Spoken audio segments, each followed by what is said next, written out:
الفضل YouTube channel میں آپ کا استقبال ہے۔ السلام علیکم ورحمۃ اللہ وبرکاتہ۔ سورہ آل عمران آیت نمبر 97 پیش خدمت ہے۔ اعوذ باللہ من الشیطان الرجیم، فیہ آیات بینات مقام ابراہیم ومن دخلہ کان آمنا وَلِلَّهِ عَلَى النَّاسِ حِجُّ الْبَيْتِ مَنِ اسْتَطَاعَ إِلَيْهِ سَبِيلًا وَمَن كَفَرَ فَإِنَّ اللَّهَ غَنِيٌّ عَنِ الْعَالَمِينَ۔ جس میں کھلی کھلی نشانیاں ہیں، مقام ابراہیم ہے، اس میں جو آئے امن والا ہو جاتا ہے۔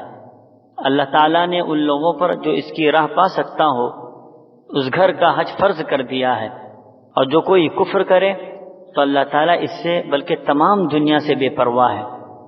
دوستوں اور بزرگوں، اس میں اللہ کی کھلی کھلی نشانیاں ہیں، اس کے مطلب میں بہت سی باتیں کہی جا سکتی ہیں۔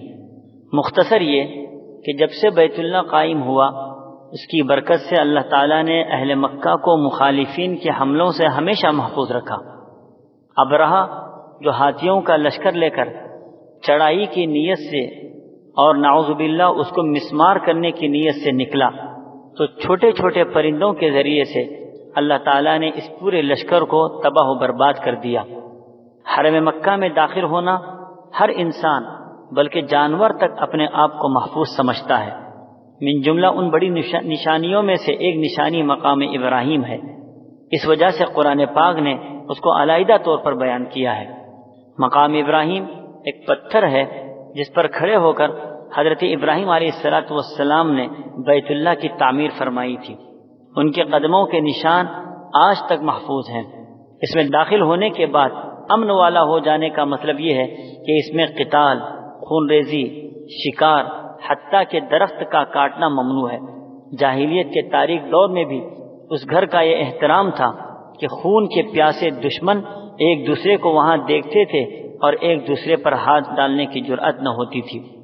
راہ پا سکتے ہوں، اس کا مطلب حج میں جانے کے لیے زاد راہ کی استطاعت اور فراہمی بھی ہو، یعنی حج میں جانے والا اتنا خرچ اس کے پاس رہے کہ سفر کے اخراجات پورے ہو جائیں۔